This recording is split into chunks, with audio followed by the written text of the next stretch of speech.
ፍቅር ሁለት የተለያዩ ሰዎችን ድንገት አገናኝቶ በሁለቱም ልብ ውስጥ የመተሳሰብ ኃይልን አሳድሮ በናፍቆት ኃይል ጎትቶ አፋቅሮ በፍቅር ሊያኖር እንደሚችል ምልክቱ ሕይወትና ተስፋዬ ናቸው።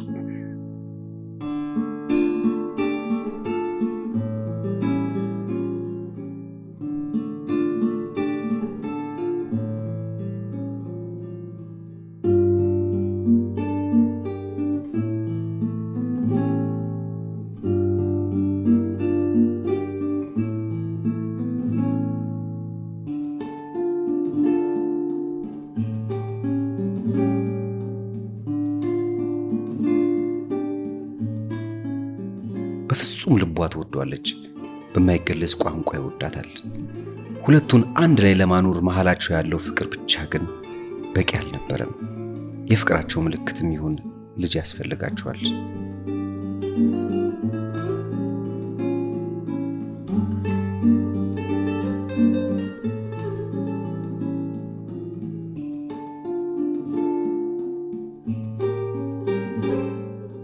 እቺ ማርታ ነች። የሁለቱም ፍቅር ተረድታ እንዳይለያዩ ዘላለም አብረው እንዲኖሩ ራሷን መስዋዕት አድርጋ አይደለም የተስፋዬን ፍሬ በሆዷ ያዘችው። እሷም የራሷ ችግር መፍቻ እነሱም ዘራቸው ማስቀጠያ ሆነው ነው አንድ መንገድ ላይ የተገናኙት። የዛ መንገድ ማብቂያው ማርታ የያዘችው ልጅ ወልዳ በሁላቸው መሰረት ሳታቅፍ ሳታጠባ ለህይወት ስታስረክብ ህይወትም 9 ወር ያላረገዘችው ልጅ በፍቅር እጆቿ አቅፋ ደረቅ ጡቶቿን አጥፍታ ለማሳደግ ስትረከብ ውላቸው እዛ ጋር ያቆማል።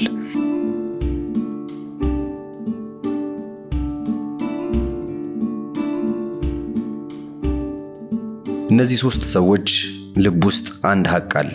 እሱም ሀቅ የሚናፍቁት ጊዜው ደርሶ የሚወለደው ልጅ ነው።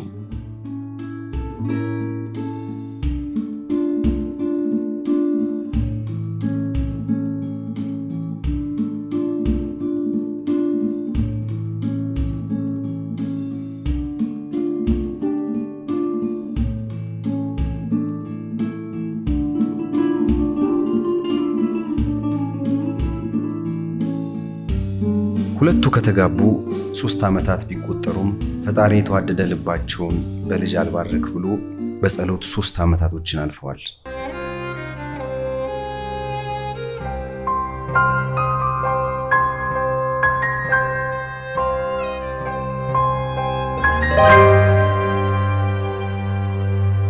ዛሬ ጠዋት ግን ተስፋዬ የተደወለለት ስልክ ሁሉንም ነገር የሚለውጥ ነበረ።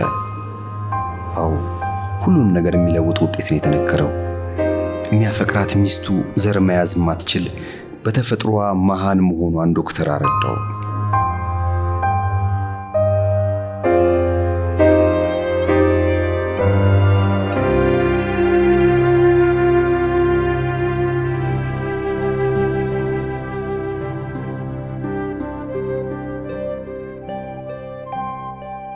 ተስፋዬ የሰማው የማይለወጥ ሀቅ ነው።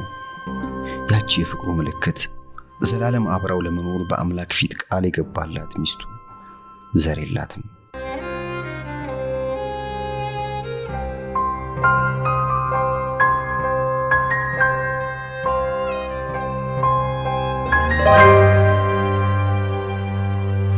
በዛች ቅስፈት ውስጥ ሁሉ ነገር ውሸት እንዲሆን ተመኘ። አምላክ ሆይ እባክህ ውሸት ነው በለኝ። እያወራበት ባለበት ሰዓት ህይወት የሰማችው ይመስል ከተኛችበት ተነሳች። የፊቱን ማዘን አይታ እየሞከሩት ያለው የመውለድ ሕክምና ውስጥ አንዳች ነገር እንደተፈጠረ ተረዳች። ጠየቀችው። እሱም አልደበቃትም። ይህ የሚደበቅ እውነት ስላልሆነ ሁሉንም እውነት ነገራት። እንባቸው ድምፅ አውጥቶ ፈጣሪን አማረሩ።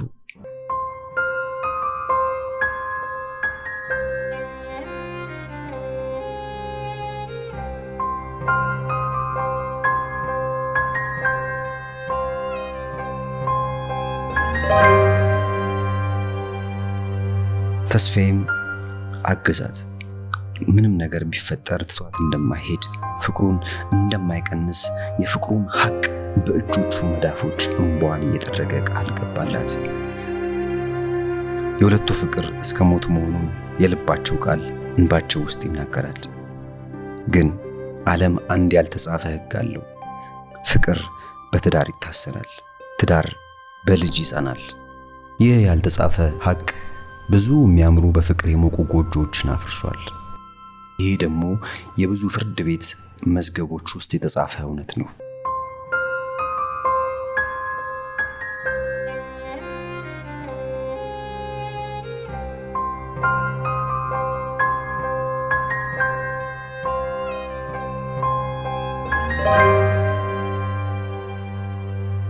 ተስፋዬና ሕይወት ከዚህ ከፍርድ ቤቱ መዝገብ ካልተጻፈውም ሕግ ሊያመልጡ አልቻሉም። ሁለቱም የማይደራረሱ ሐሳቦች በሁለቱም ልብ ውስጥ ገብቷል። ሁለቱ የተቃረኑ እውነቶች በሁለቱ ሐሳብ ውስጥ አለ። ሕይወት የተስፋዬን የመውለድ ዕድል ለምታጨናግፍ እማትጠቅመው ዕዳው መሆኗ ይሰማታል።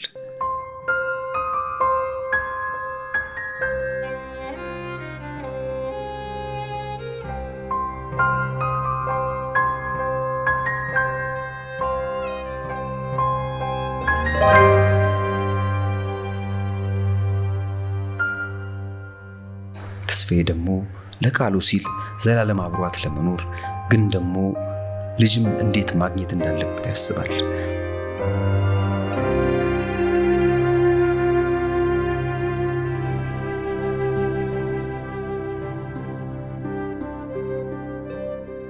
ደስተኛ ሊያደርጋት ይሞክራል፣ ግን አልቻለም። አያወሩት እንጂ ሁለቱም የማይሸናነፉበት ሐቅ ጋር ተጋጭተዋል።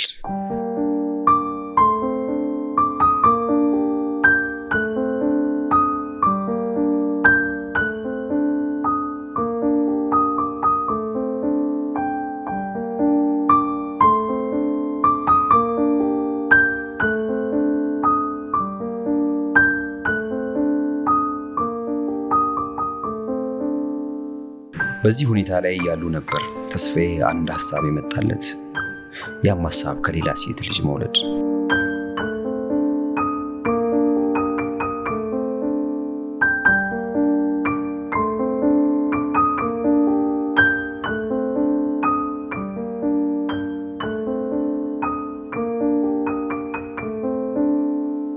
ይህንንም ሐሳቡን ከተማዋ ላይ ለሚታወቅ ጓደኛው ነገረው።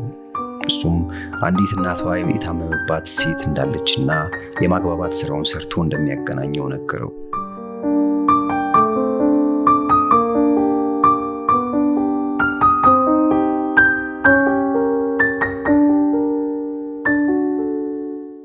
ለተስፋዬ ትልቅ ዕዳ ሕይወትን ማሳመን ነበር።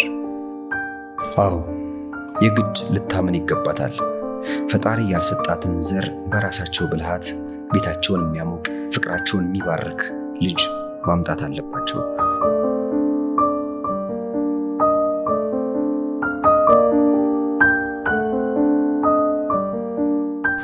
ተስፋዬ ሕይወትን ለማሳመን እንዳሰበው ቀላል አልነበረም። በመጀመሪያ ሐሳቡ ቢያስደነግጣትም እንደማይሆን አምና ብትከራከርም ተስፋዬን ከማጣት የምታፈቅረው ባሏን ያለ ዘር ከማስቀረት ከሌላ ልጅ ወልዶ እንዲያመጣ ብትፈቅድ ትዳራቸውን እንደምታድን አሰበች። በሐሳቡ ተስማማች።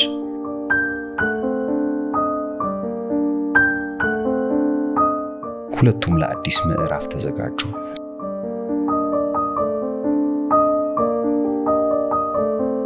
ማርታ ወደ እነ ተስፋዬ ሕይወት የገባችው በዚህ መንገድ ነበረ። ማርታ የአልጋ ቁራኛ የሆነች እናቷን ማሳከም ትፈልጋለች። ወደዚህ ምድር ላመጣቻት ዋጋ ለከፈለችላት እናቷ ልጅ ወልዳ የአብራኳን ክፋይ ከደሟ ደም የቀዳ ከስጋዋ ስጋን የለበሰ ልጅ ወልዳ ለእናቷ መድረስ ትፈልጋለች።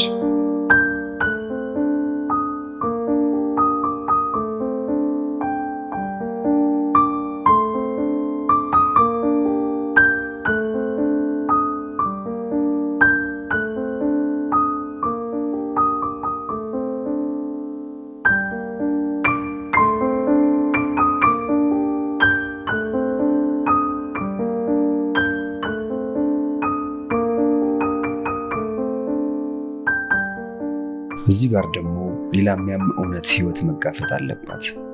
በፍቅሩ ያንበረከከችው በትዳር ያሰረችው የምታፈቅረው ባሏ ገላውን ከሌላ ሴት ሲጋራ የመስማት ሐቅ።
ተመልሰሽ ግቢ ጩሂ ጩሂ የሚል ስሜት ቢሰማትም ነገሮችን ከመርገም አምላኳን ከመጥላት ውጪ አማራጭ አልነበራትም። ሁሉንም መከራዎች፣ ሁሉንም ስቃዮች መቻል አለባት።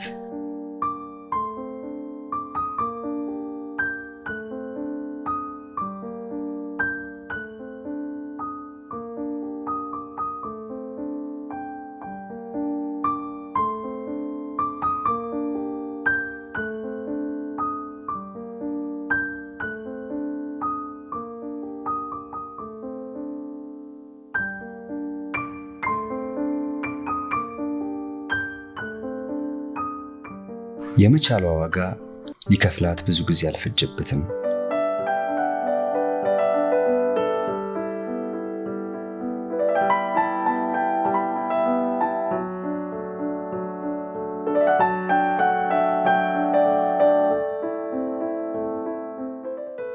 ማርታ የተስፋዬን ዘር በሆዷ በቀለች። ችግር ያገናኛቸው ልቦች በማርታ ማርገዝ በደስታ ዘለሉ። በሶስቱም መሃል ደስታ ብቻ ሆነ። የተገናኙበትን መንገድ ረስተው ደስታቸው ከቃል በላይ ሆነ። ተስፋዬ ዘር ስላገኘ ልቡ በኩራት ፊቱ በደስታ አበራ። ማርታ የማታሳድገውን ልጅ ለመውለድ በሆዷ ስለያዘች እናቷን ከህመም ከአልጋ ቁራኝነት እንደምታነሳ ስታስብ አይኖቿን ባዝለው ደስ አላት። ሕይወት ፍሬዋ ያልሆነ ማህፀኗ ያላበቀለውን ጡቷ ወተት የማይመግበውን በእቅፏ ፍቅር ልታሳድገው እንደሆነ አስባ ደስ አላት። በዛች ሰዓት ሶስቱንም አንድ ቃል ገለጻቸው። ማርታ፣ ተስፋዬና ሕይወት በእጅጉ ተደሰቱ።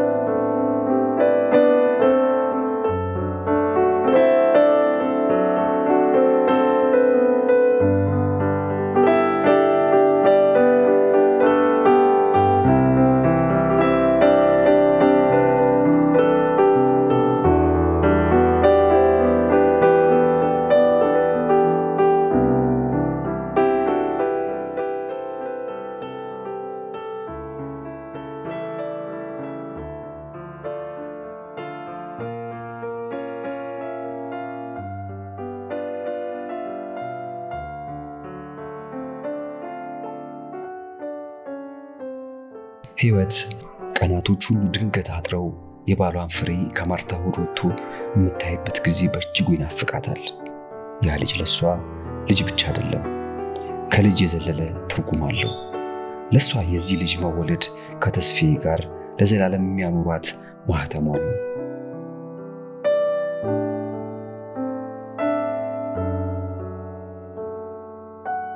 ለተስፋዬ ይሄ ልጅ ከሕይወት አይበልጥበትም። የሱ ወደዚህ ዓለም መምጣት ሕይወትና እሱን እየተፋቀሩ ከመለያየት ያድናቸዋል። ለሱ ይሄ ፍሬ ሕይወትን ከሱ ጋር ለማቆየት የሚረዳው መሳሪያ ብቻ ነው።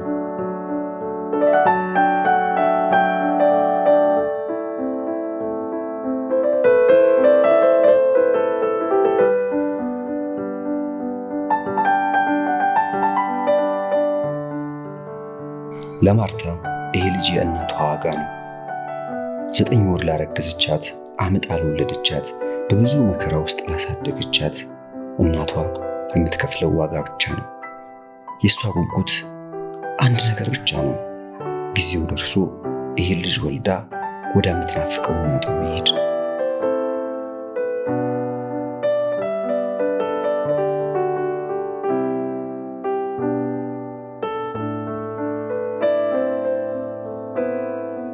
ጊዜ ከኖሩበት ጉልበቱ ኃያል ነው። የሐሳብ ወንዝ ነው። ፍላጎትን ጠርጎ ወስዶ በአዲስ ፍላጎት በአዲስ ሐሳብ ይተካል።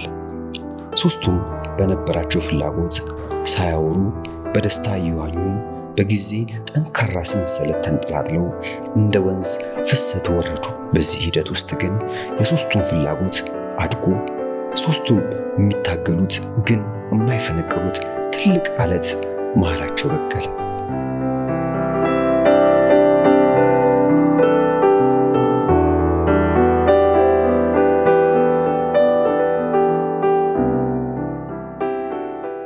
ሕይወት ያላት የልጅ ጉጉት ተወልዶ እንዴት እንደምታሳድገው፣ እንዴት ልትወደው እንደምትችል፣ እንዴት እንደምትንከባከበው በነገረችው ቁጥር ተስፋዬ የሷን ምኞት እየሰማ የአባትነት ዘሩ በሕይወት ድምፅ ውስጥ ልቡን ያንኳኳው ጀመር።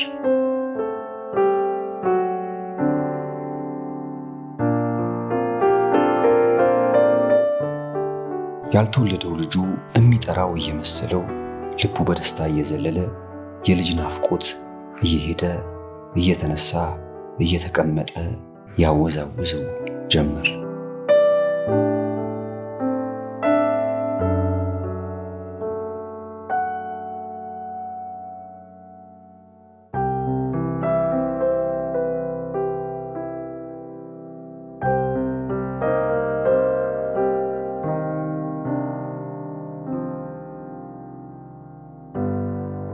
የጊዜ ማዕበል እየገፋ ወስዶ 8ኛ ወር ላይ ጣላቸው። ለሕይወት ልጁ ተወልዶ የምታቅፍበት ቀን ጉጉቱ ሲያናውዛት፣ ተስፋዬ በበኩሉ ያልተወለደው ልጅ ፍቅር በአሁን ሰዓት ከሕይወት ሁሉ በልጦበታል። ለማርታ ግን እስከ ዛሬዋ ዕለት ድረስ ምንም የተለወጠ ነገር አልነበረም።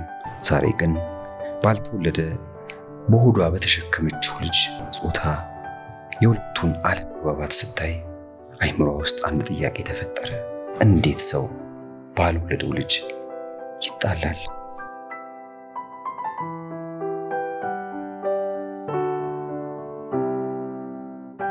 የማርታ ጥያቄዎች ግን በዚህ አልቆምም። የልጅ ዋጋው ስንት ነው? ለእናቴ እኔ ዋጋዬ ስንት ነው? ለእናቴ ጤና የምከፍለው ለልጅነቴ ለእናቴ ዋጋው ስንት ነው? እነኚህ ሁሉ ጥያቄዎች መልሳቸው አንድ ነው። መልሱ ዋጋው ውድ ብቻ ተብሎ የሚጠራ አይደለም። ልጅ የፈጣሪ ስጦታ ነው። ይሸጣል? አይሸጥም። የራሷን ጥያቄ ራሷ እየመለሰች የምትዳብሰው በሆዷ የያዘችው ልጅ ደግሞ በጥያቄ አጣድፋት ጀመረ። እናቴ አትወጂኝም? ስወለድ ጠረንሽን አላሸተውም? ጡትሽንስ አልጠባውም? አይኖችሽን አላየውም? ቀሚስሽን ይዤ ድክ ድክ አልልም? እኔ ውስጥ እኮ የእናትሽ ዋጋ አለ። ማርታ የልጇን ጥያቄዎች ተቀበለች። የምትሸጠው ልጇን ብቻ ሳይሆን እናቷንም ጭምር እንደሆነ ተረዳች። ልጄ አልሸጥም፣ አንተ የኔ ደም ነህ፣ አንተ የኔ እስትንፋስ ነህ፣ ያንተ ዋጋ የኔ ሕይወት ነው። ልጄ እናት እንጂ እንጀራ እናት አያስፈልገውም።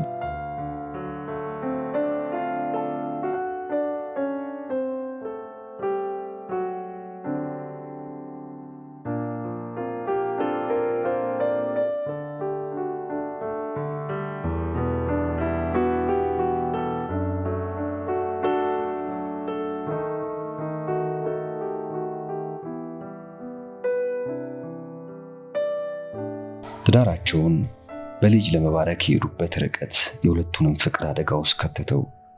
ሕይወት ትብሰለሰላለች። እንዴት ከኔ ፍቅር ያልተወለደ ልጁ በለጠበት? ያመናጭቀኛል። መውለድ አለመቻሌ እድል እንጂ ፈልጌ አላመጣሁት። ለምን እንደዚህ ሆነብኝ? በእነዚህ በማያባሩ ጥያቄዎች ራሷን እያስጨነቀች እንቅልፍ ካይኗ ላይ ጠፋ።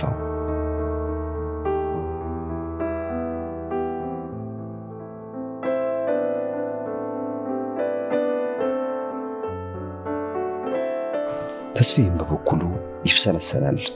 የራሱን ጥያቄ ለራሱ ያቀርባል። ወንድ ሆነ ሴት ምን ያስጨንቃት? ወንድ ቢሆን ስሜን የሚያስጠራ ዘሬን የሚያስቀጥል ይሆናል። ወንድ ልጅ ከዘር በላይ ነው። ቤተሰብ ይጠብቃል። ሀገር ስትደፈር ከጥቃት ይከላከላል። ይህን አታው ነው አውቃ ነው እንጂ። ሁለቱም በየራሳቸው ሐሳብና ጥያቄ ተወጥረው የነበራቸውን መተሳሰብ፣ የነበራቸውን ፍቅር፣ የነበራቸውን አብሮነት በራሳቸው ሐሳቦች ለየቅል ይሸረሽሩት ጀመር።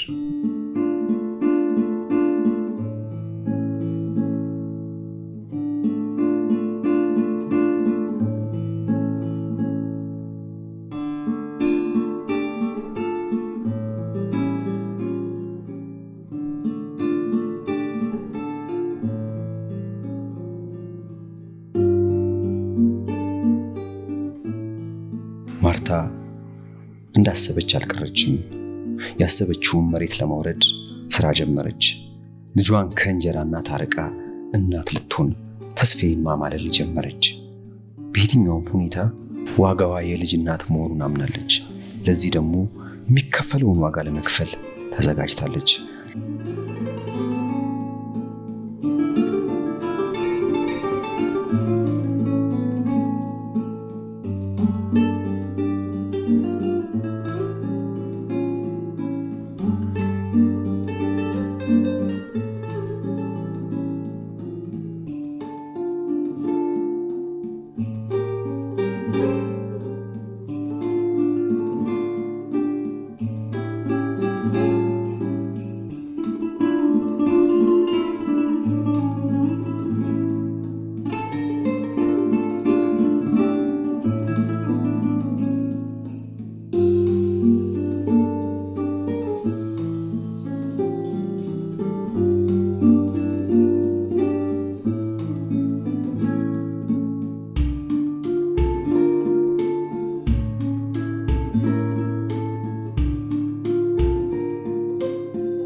ህይወት በበኩሏ የምታየው ማመን አቅቷታል። ተስፋዬን በዚህ ፈገግታ የምታውቀው እሷ ብቻ ነበረች። በዚህ እይታ ማየት እሷን ብቻ ነበር። ታዲያ መቼ ነው ማርታን እንደዚህ ማየት የጀመረው? መቼ? ትላንት ወይስ ከትላንት ወዲያ? አብሯት የተኛ ዕለት? መቼ?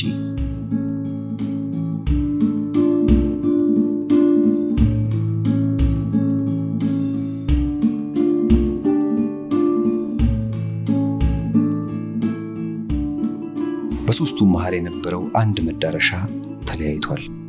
ሶስቱም ሶስት መዳረሻ አላቸው። ማርታ መዳረሻዋ የልጇን አባት ያለማንም ተጋሪ አግኝታ ልጇን ማሳደግ ሆኗል። የህይወት መዳረሻ ጊዜው ደርሶ ልጁ ተወልዶ ማርታን ከህይወታቸው ማስወጣት ትፈልጋለች። ተስፋዬ በበኩሉ ስለ ማርታ የሚሰማው ልጁን ወልዳ ስለመሄዷ እንጂ እናት ሆና መቀበሉን ውስጡ ፈጽሞ የሌለ ሐሳብ ነው።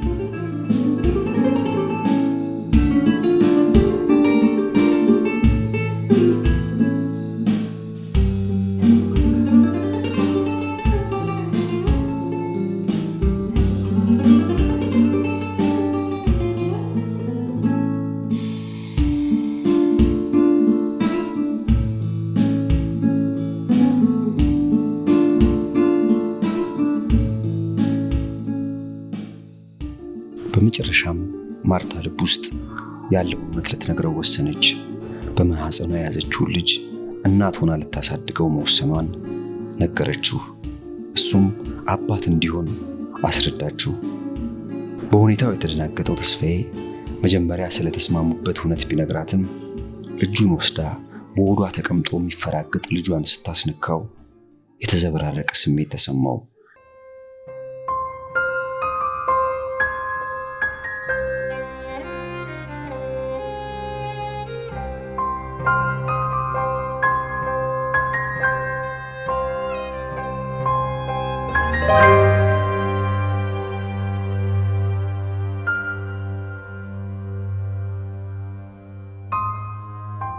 ውስጡ እንደተረበሸ በቆመችበት ትቷት ሄደ።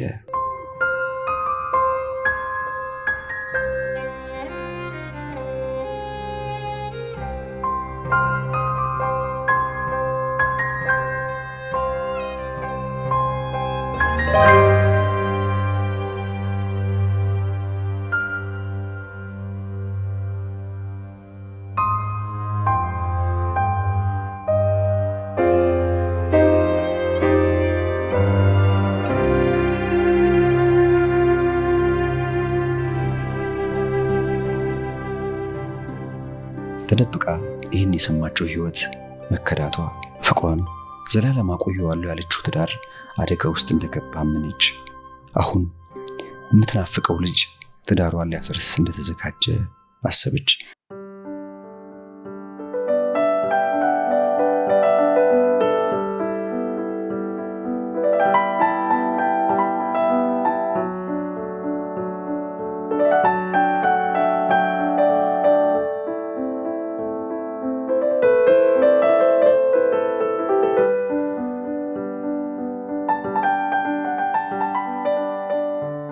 ፍቅሯን፣ እምነቷን፣ ትዳሯን እንደምታጣ ስታስብ ሕይወት ሐዘን በመላ ሰውነቷ ሲሰራጭ እንባዋ የወደፊቷን ጨለማ ጊዜዋን እያሰበች በጉንጮቿ ፈሰሱ።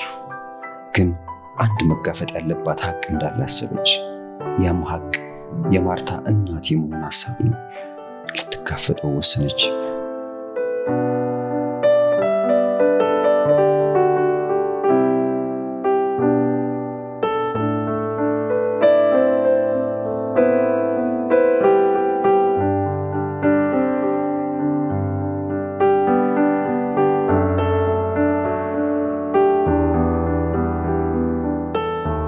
ተስፋዬ በበኩሉ ልቡ ሁለት ሰንጣቃ እንጨት ውስጥ ገባበት። የመጀመሪያው ለልጁ ያለው ጉጉት ሲሆን፣ ሁለተኛው ዋጋ የከፈለለት ፍቅሩ ነው። ሕይወት እሱን የፍቅር ትርጉም ያስተማረችው የፍቅር መገለጫ ትርጉሙ ነች። አብረው ብዙ ህልም አይተዋል። ገላው ከገላዋ ሲገናኝ ፍቅር ደስታ ሆኖ በደም ስራቸው ውስጥ ዞሯል። ያንን ፍቅር፣ ያንን ህልም፣ ያንን ደስታ እንዴት ገና ላልተወለደ ልጅ ይለጠዋል? ደሙስ ቤታቸውን የሚያሞቅ ትዳራቸውን የሚባርክ ልጅ ግድ ከሱ ዘር መገኘት አለበት? የለበትም። በማደጎም ወስዶ ፍጹም ፍቅራቸውን እየሰጡ ማሳደግ ይችላሉ። ያኔ ትዳራቸውም ቤታቸውም ፍቅራቸውም ይባረካል። እነዚህን ሁሉ ነገሮች ሲያስብ የቆየው ተስፋዬ በመጨረሻ ወሰነ። ከምንም በላይ ፍቅሩ፣ ህልሙ፣ ደስታው ሕይወት ትበልጥበታለች። ማርታን ከነ ልጇ የሚያስፈልጋትን ነገር ሰጥቶ ሊተዋት ወሰነ።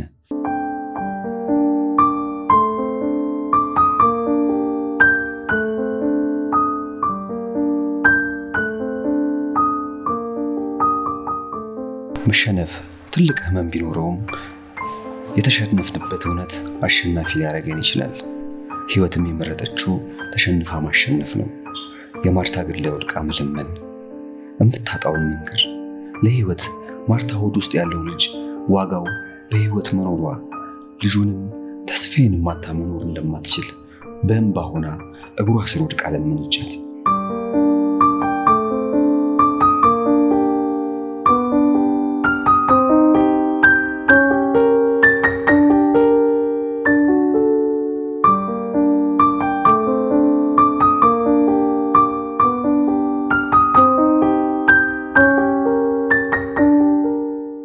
ማርታም በሕይወት ሐዘን ክፉኛ ያዘነች። ነገ የራሷን ልጅ ፈጣሪ በሰጣት ሰው ትወልዳለች። ሕይወት እንደዚህ በንጹህ ልቧ እያለቀሰች እየለመነቻት ገፍታት ብትሄድ ፍቅር ላይ እምነት ላይ ግፍ ሰርታ እንደምትሄድ አመነች። በሆዷ የያዘችው የተስፋዬ ዘር ለሁለቱ ፍቅር እግዚአብሔር በሷ በኩል የሰጣቸው ስጦታ እንደሆነ አሰበች።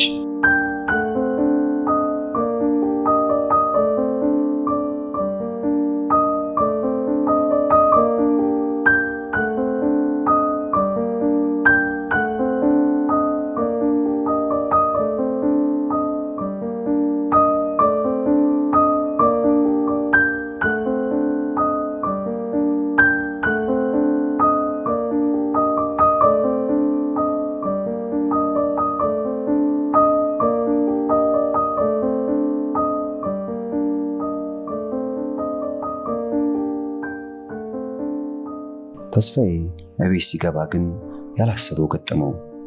ለልጄ እናት ልሆን ያለችው ማርታ፣ ጀርባዋን ሰጥታው የነበረችው ሕይወት በፍጹም ደስታ ሲሳሳቁ ሲያያቸው ደነገጠ።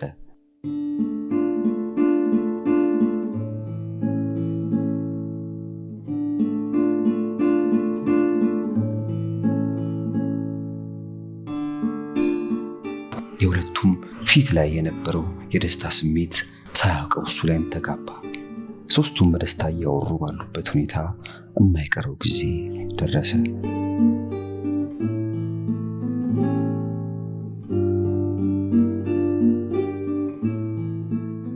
አብሮ መኖር የጠነሰሰው ሂሳብ፣ በችግር የመጣ መፍትሄ፣ በብዙ የተለያዩ ሐሳቦች ውስጥ ሲያድግ የነበረው ሕፃን ሊወጣ በር አንኳኳ። የሕይወትና ተስፋዬ የትዳር አብሮነታቸው ማህተብ፣ የማርታ እናት የጤንነት ዋስትና ሊወለድ ሶስቱም ተያይዘው ወደ ሆስፒታል ወጡ።